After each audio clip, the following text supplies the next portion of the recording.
Hello students, welcome to my channel science studies fair. तो कल हमने बेसिस की केमिकल प्रॉपर्टीज़ को स्टडी किया था। आज हम दो टॉपिक्स कवर करने वाले हैं। पहला है what happens to an acid or a base in water solution and second topic is dilution. देखो, कोई भी एसिड या बेस अपना एसिडिक करेक्टर या अपना बेसिक करेक्टर कब शो करता है? जब हम उसका लेते हैं एक्वस सॉल्यूशन। एक्वस सॉल्यूशन मतलब जैसे HCl है। अगर मुझे इसका एक्वस सॉल्यूशन बनाना है तो या तो मैं इसको पानी के अंदर डालूं या फिर पानी को इसके अंदर डालूं। ओके, अगर मैं ड्राई HCl लूँगी तो ये एसिडिक बिहेवियर शो नहीं करेगा। बट अगर मैं HCl का एक्वस सॉल्यूशन बना दूँगी तो ये HCl को जब मैं पानी में डालूँगी या इसके अंदर पानी डालूँगी तो ये आयंस में टूटेगा। आयंस में कैसे टूटेगा? देखो, ये है कैसे टूटेगा, H positive ion plus Cl negative ion में टूटेगा। देखो, मैंने आपको आयनिक कंपाउंड्स के फॉर्मूला बनाने सिखाए थे। जैसे मेरे पास दो ये आयन्स हैं तो इनसे मेरा आयनिक कंपाउंड क्या बनेगा कि इसका नंबर यहाँ और इसका नंबर यहाँ गिव्स HCl, है ना। अगर H2SO4 जो कि एक एसिड है, मैं इसको पानी के अंदर डालूँगी तो ये कैसे डिसोसिएट होगा? देखो, जो पहले लिखा होता है वो आपका जो है केटायन होता है। लास्ट में देखो हमने ये पढ़ा है, ये तो एनाइन होता है। ये जब मैंने आपको आयनिक कंपाउंड्स के फॉर्मूले बनाने सिखाए थे तो मैंने वहाँ आपको सल्फेट आयन बताया था। तो H2SO4 कैसे टूटेगा? देखो, यहाँ के ये केटायन की तरह बिहेव करेगा तो 2H पॉजिटिव आयन में और SO4 2 नेगेटिव आयन में, है ना। अब मुझे अगर इससे फॉर्मूला बनाना है तो 2 यहाँ आ जाएगा और 1 यहाँ, तो H2SO4 ऐसे बनेगा। ये है नाइट्रिक एसिड। जब इसको पानी में डालेंगे तो ये भी टूटेगा H पॉजिटिव आयन में और ये पूरा एक एनाइनिक पार्ट है NO3 माइनस आयन में। तो आपने क्या चीज़ कॉमन ऑब्जर्व की है कि जितने भी एसिड्स हैं वो एक्वस सॉल्यूशन में H पॉजिटिव आयन्स तो लिबरेट करेंगे ही करेंगे। कुछ एसिड्स ज़्यादा अमाउंट में H पॉजिटिव आयन लिबरेट करेंगे तो कुछ कम अमाउंट में H प्लस आयन लिबरेट कर रहे हैं। देखो, H प्लस आयन को लिखने का दूसरा तरीका है H3O पॉजिटिव आयन, ठीक है। इसका नाम होता है हाइड्रोनियम आयन और इसका नाम होता है हाइड्रोजन आयन। दोनों के नाम अलग अलग है पर दोनों है सेम। देखो, पानी के अंदर जैसे कोई एसिड है, ठीक है, उसको जो है मैंने पानी में डाल दिया या पानी को उसके एसिड के अंदर डाल दिया तो क्या होगा? एसिड तो भाई टूटेगा ही टूटेगा, वो H पॉजिटिव आयन तो देगा ही देगा। अब ये जो H पॉजिटिव आयन है ये क्या करेगा कि जो पानी का जो मॉलिक्यूल है ना H2O, उसके साथ ये जुड़ जाएगा और H3O पॉजिटिव आयन बना लेगा। तो इसलिए कहते हैं कि H पॉजिटिव की जगह आप ये भी लिखोगे तो कोई प्रॉब्लम नहीं है। एक्चुअल में जो H पॉजिटिव आयन है वो H3O पॉजिटिव आयन में कन्वर्ट हो जाता है। तो इन दोनों में से आप कुछ भी लिख सकते हो, कोई दिक्कत नहीं है, राइट। अब अगर बेस को मैं पानी में डालूँगी तो वो OH नेगेटिव आयन तो लिबरेट करेगा ही करेगा, प्लस कैटाइनिक पार्ट अपना लिबरेट करेगा। जैसे ये टूटेगा Na पॉजिटिव और OH नेगेटिव आयन में, ये कैसे टूटेगा? Mg2 पॉजिटिव आयन में और 2 OH नेगेटिव आयन में। तो अगर आपसे पूछे what happens to an acid or a base in water solution तो आप क्या आंसर दोगे कि जब भी हम एसिड या बेस का वाटर सॉल्यूशन बनाते हैं तो एसिड भी अपने आयंस में डिसोसिएट होता है और बेस भी अपने आयंस में डिसोसिएट होता है। एसिड जो है H पॉजिटिव आयन देगा ही देगा, प्लस कोई नेगेटिव पार्ट जो होगा उसमें प्रेजेंट वो भी मिलेगा। और बेस OH नेगेटिव आयन देगा ही देगा, प्लस जो कैटायनिक पार्ट उसमें प्रेजेंट है वो भी हमें मिलेगा। कोई भी एसिड या कोई भी बेस अपना एसिडिक कैरेक्टर और बेसिक कैरेक्टर तभी शो करता है, एक एसिड अपना एसिडिक कैरेक्टर और बेस अपना बेसिक कैरेक्टर तभी शो करता है जब हम उनके एक्वस सॉल्यूशंस को लेते हैं, क्योंकि एक्वस सॉल्यूशंस में ही ये अपने आयंस में डिसोसिएट होते हैं। और यही आयंस एसिड में H+ आयन और बेस में OH नेगेटिव आयन रिस्पॉन्सिबल है एसिडिक और बेसिक बिहेवियर के लिए। अगर आपसे पूछ ले कि ड्राई HCl लूँ तो क्या ये एसिडिक कैरेक्टर शो करेगा, आप बोलोगे नहीं। अगर मैं इसका एक्वस सॉल्यूशन बना देता हूँ या तो फिर ये एसिडिक कैरेक्टर शो करेगा, क्योंकि एक्वस सॉल्यूशन में ये H+ आयन और Cl नेगेटिव आयन में डिसोसिएट हो जाएगा और H+ ion is responsible for acidic behaviour. Same अगर पूछे आपसे ड्राई NaOH क्या ये बेसिक बिहेवियर शो करेगा, नहीं। बट अगर आप इसका एक्वस सॉल्यूशन बना दोगे तब ये बेसिक बिहेवियर शो करेगा, बिकॉज ये अपने आयन्स में टूटेगा और OH नेगेटिव आयन को देगा और OH negative ion is responsible for the basic behaviour of the base, right. अब हम पढ़ेंगे डाइल्यूशन। देखो, डाइल्यूशन का मतलब होता है जो एसिड है या जो बेस है उसको हमें क्या करना है कि हम पानी ऐड करेंगे। अब मैंने आपको दो कंडीशंस बताई है, या तो एसिड या बेस को पानी में डिज़ोल्व करो, है ना, या पानी के अंदर एसिड या बेस को डिज़ोल्व करो। तो इन दोनों में से अच्छा मेथड कौन सा है, बेस्ट मेथड कौन सा है, कौन सा मेथड हमें फॉलो करना चाहिए? क्या हमें किसी एसिड और बेस में पानी डालना चाहिए या पानी में एसिड और बेस को डालना चाहिए? तो सेकंड मेथड हम हमेशा फॉलो करते हैं। हम लार्ज क्वांटिटी ऑफ वाटर लेते हैं और उसमें अपने एसिड या बेस को डिज़ोल्व करते हैं। यही है डाइल्यूशन का मतलब। डाइल्यूशन का मतलब होता है पानी डालना एसिड या बेस में। अब दो कंडीशंस हैं, आपके पास दो तरीके हैं, या तो पानी को एसिड के अंदर डालो, है ना, या फिर एसिड को पानी के अंदर डालो। तो कौन सा मेथड हम फॉलो करते हैं? हम पानी के अंदर एसिड को डालते हैं, पानी के अंदर बेस को डालते हैं। तो डाइल्यूशन का मतलब यही होता है। डाइल्यूशन का मतलब होता है कि पानी के अंदर आप एसिड या फिर बेस को डाल रहे हो। देखो, किसी भी एसिड या बेस को जब हम डिज़ोल्व करते हैं वाटर में, मतलब यहाँ मैंने कंडीशन स्पेसिफाई नहीं की है, इट्स जस्ट सिंपल कि अगर हम एक्वस सॉल्यूशन बना रहे हैं एसिड या बेस का, तो वो जो प्रोसेस होता है वो हाईली एक्सोथर्मिक होता है ना, बहुत ज़्यादा हीट रिलीज़ होती है। और वो हीट की वजह से क्या हो सकता है, इतनी ज़्यादा हीट रिलीज़ होती है कि आपका जो टेस्ट ट्यूब है, जिसमें आप जैसे एक टेस्ट ट्यूब आपने लिया है ना, उसमें एसिड डाला, उसमें फिर वाटर डाला, है ना, तो ये एक बहुत ही हाईली एक्सोथर्मिक प्रोसेस होता है, बहुत ज़्यादा हीट रिलीज़ होती है। कंसिक्वेंस क्या है कि आपका टेस्ट ट्यूब, वो ग्लास का टेस्ट ट्यूब ब्रेक भी हो सकता है, ठीक है, टेस्ट ट्यूब से बाहर भी वो मिक्सचर निकल सकता है और आपको जला भी सकता है, ठीक है। तो वैसे तो आप देखो, आप जब भी पानी के अंदर एसिड या बेस को डालोगे या पानी को एसिड या बेस में डालोगे, तो आपको धीरे धीरे ऐड करना है उस एसिड और बेस को विद कांस्टेंट स्टरिंग, ठीक है, मिलाते रहना है, धीरे धीरे ऐड करना है और मिलाते रहना है। अब कंडीशन ये है कि हमेशा हम कौन सा मेथड फॉलो करते हैं, हम टेस्ट ट्यूब लेते हैं, उसमें पानी बहुत ज़्यादा अमाउंट में डालते हैं और फिर उसके अंदर एसिड या बेस को डालते हैं स्लोली और उसको धीरे धीरे हम हिलाते भी रहते हैं। यही प्रोसेस हम फॉलो करते हैं, इसी को हम डाइल्यूशन कहते हैं। देखो, आपके पास दो चॉइस थी, पर आप फॉलो कौन सी करते हैं? दूसरी वाली।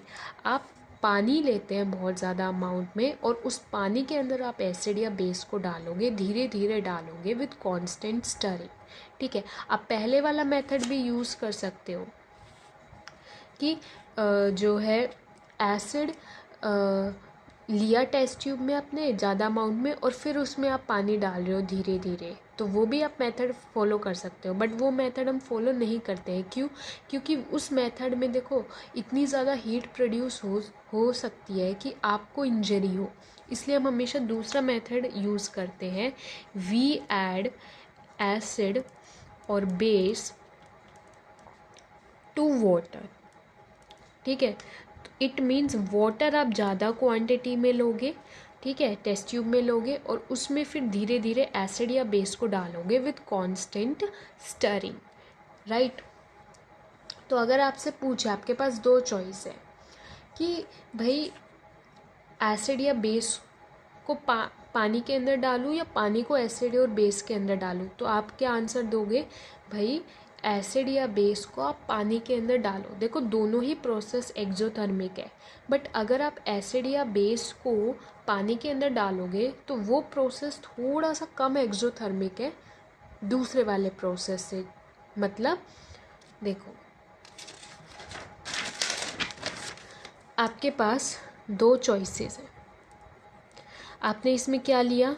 वाटर लिया, और अब इसमें आप एसिड या बेस को डाल रहे हो, राइट। या आपने इसमें क्या लिया? एसिड या फिर बेस लिया और अब इसमें आप वाटर डाल रहे हो। ये दोनों तरीके हैं एक्वस सॉल्यूशन बनाने के, एसिड या बेस के, ठीक है। ये भी एक एक्सोथर्मिक प्रोसेस है, ये भी एक एक्सोथर्मिक प्रोसेस है। यहाँ पे भी हमें क्या करना है? एसिड या बेस को स्लोली ऐड करना है विथ कांस्टेंट स्टरिंग, और इस प्रोसेस में भी हमें वाटर को स्लोली ऐड करना है विथ कांस्टेंट स्टरिंग, ठीक है। पर हम कौन सा मेथड फॉलो करते हैं? हम करते हैं ये वाला method follow. We follow this method. क्यों? क्योंकि देखो ये थोड़ा सा कम एक्सोथर्मिक है as compare to this process. इसमें क्या हो सकता है कि जो आपका ये जो टेस्ट ट्यूब है या जो भी बीकर है, कंटेनर है, इट कैन ब्रेक, ठीक है, और या फिर जो मिक्सचर है, it mixture can come out, यानी कि splash out and cause injury. यहाँ इंजरी का मतलब है बर्न, ठीक है। ये भी एक्सोथर्मिक है, बट ये ज़्यादा एक्सोथर्मिक प्रोसेस है, इसलिए हम ये वाला मेथड फॉलो करते हैं और इसी मेथड को हम बोलते हैं डाइल्यूशन, ठीक है। ये इससे कम एक्सोथर्मिक है, ध्यान इसमें भी रखना पड़ेगा। इसमें भी चांसेस है कि आपका जो टेस्ट ट्यूब है वो ब्रेक हो सकता है, स्प्लैशिंग आउट हो सकती है मिक्सचर की और बर्न हो सकता है, बट ये इतना एक्सोथर्मिक नहीं है जितना ये है। तो हम फॉलो यही करेंगे विथ प्रिकॉशंस। इसी प्रोसेस को हम डाइल्यूशन कहते हैं, राइट। अब आपसे दो टाइप के क्वेश्चंस पूछे जाते हैं कि ऑन डाइल्यूशन आपके जो H+ आयंस हैं उनका जो कंसंट्रेशन होता है वो डिक्रीज़ हो जाता है। ऐसा क्यों होता है? देखो,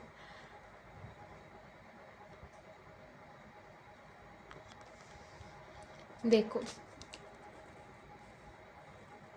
आप वाटर में एसिड को डाल रहे हो, ठीक है।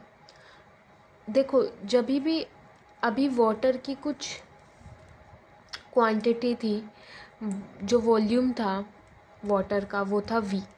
जब आपने इसमें एसिड डाल दिया तो आपका जो वॉल्यूम होगा फाइनली सॉल्यूशन का वो बढ़ जाएगा, है ना।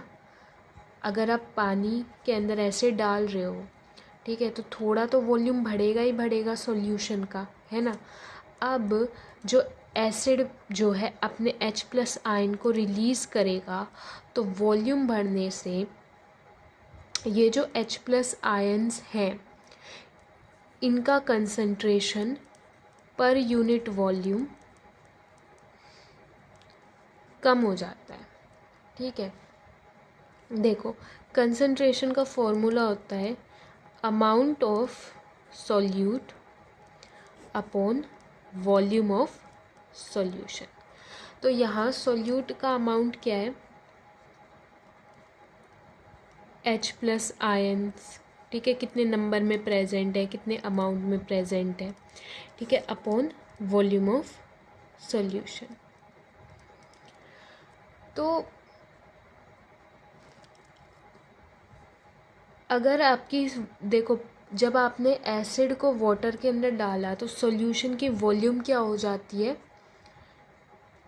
बढ़ जाती है, और कंसंट्रेशन वॉल्यूम ऑफ सॉल्यूशन के रेसिप्रोकल है, तो कंसंट्रेशन क्या हो जाएगी, H प्लस आयंस की वो कम हो जाएगी। तो यही पूछा जाता है कि ऑन डाइल्यूशन या on making aqueous solution H plus ion की कंसंट्रेशन डिक्रीज़ इसलिए हो जाती है क्योंकि वॉल्यूम इंक्रीज़ हो जाती है। ठीक है, और यही आपको बेस की फॉर्म में भी पूछ सकते हैं कि on making aqueous solution of a base या on dilution of a base the OH ions concentration decreases because volume increases. और ये जो कंसंट्रेशन है जो डिक्रीज़ होती है, ये होती है concentration per unit volume decrease हो जाती है। तो ये क्वेश्चन याद रखिएगा कि कभी भी आप एक्वस सॉल्यूशन बनाते हो किसी भी एसिड या बेस का, या किसी भी एसिड या बेस को आप डाइल्यूट करते हो, तो उसके जो H प्लस आयन या जो OH नेगेटिव आयन है, H प्लस आयन एसिड के केस में और OH नेगेटिव आयन बेस के केस में, इनकी जो कंसंट्रेशन होती है वो पर यूनिट वॉल्यूम कम हो जाती है क्योंकि सॉल्यूशन की वॉल्यूम क्या हो जाती है, इंक्रीज़। जो कंसंट्रेशन है वो रेसिप्रोकल है वॉल्यूम ऑफ सॉल्यूशन के। तो अगर वॉल्यूम बढ़ रही है तो कंसंट्रेशन घटेगी ही घटेगी। ठीक है, अगर आपसे कोई बोले कि हमने एक्वस सॉल्यूशन बनाया है एसिड का, इट मीन्स हमने क्या किया है, पानी में ही एसिड या बेस को ऐड किया है। अगर आपसे कोई बोले कि हमने एक्वस सॉल्यूशन बनाया है एसिड का, इट मीन्स एसिड को पानी के अंदर डाला है। या बोले एक्वस सॉल्यूशन बनाया है बेस का, इट मीन्स बेस को पानी के अंदर डाला है। या आपसे बोले हमने किसी भी एसिड या बेस को डाइल्यूट किया है, इट मीन्स उस एसिड या बेस को हमने पानी के अंदर डाला है।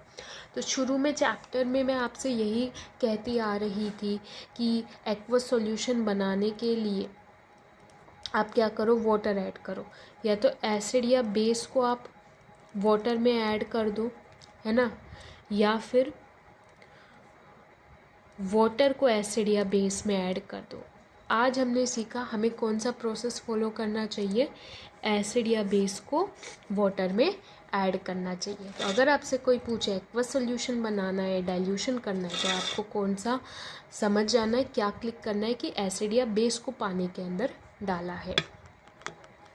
और जो दूसरा टाइप ऑफ क्वेश्चन पूछते हैं वो यही पूछते हैं कि एक्वस सॉल्यूशन बनाने पर या डाइल्यूशन करने पे H प्लस आयन या OH नेगेटिव आयन बेस के केस में और H प्लस आयन एसिड के केस में उनकी कंसंट्रेशन डिक्रीज़ क्यों हो जाती है, क्योंकि वॉल्यूम ऑफ सॉल्यूशन इंक्रीज़ हो जाता है, इसलिए concentration per unit volume of H plus ion या फिर concentration per unit volume of OH negative ion in case of base decreases. एक NCERT में क्वेश्चन दे रखा है कि आपने एक बेस लिया है, ठीक है, बेस है NaOH, राइट। अब उसमें आप अगर NaOH बेस ही डाल रहे हो तो क्या होगा, OH नेगेटिव आयन की कंसंट्रेशन पे क्या इफ़ेक्ट होगा। देखो यहाँ पे OH नेगेटिव आयन की कंसंट्रेशन इंक्रीज़ होगी। मान लो ये जो बेस है, ठीक है, इसमें OH नेगेटिव आयन ऑलरेडी है ना, और अगर आप किसी बेस में और ऐसा ही बेस या कोई और भी बेस डाल रहे हो, है ना, तो वो भी इसमें डालने के बाद अपने OH नेगेटिव आयन को लिबरेट करेगा, है ना। तो इसलिए यहाँ पे OH नेगेटिव आयन की कंसंट्रेशन इंक्रीज़ हो जाती है, राइट।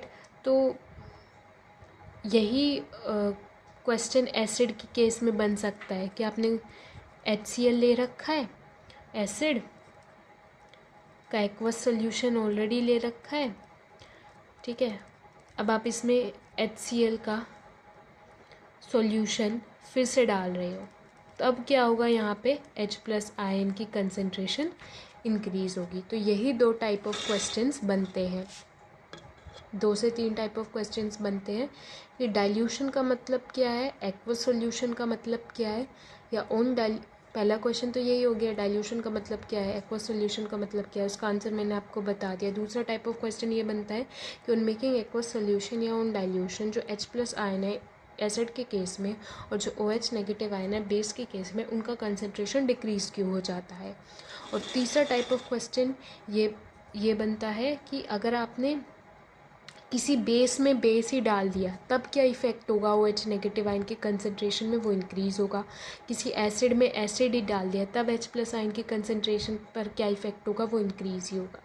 और चौथा टाइप ऑफ क्वेश्चन ये पूछते हैं कि हमें एसिड या बेस को पानी के अंदर डालना चाहिए या पानी को एसिड या बेस के अंदर डालना चाहिए। तो ये एक सिंपल सा टॉपिक है, ठीक है।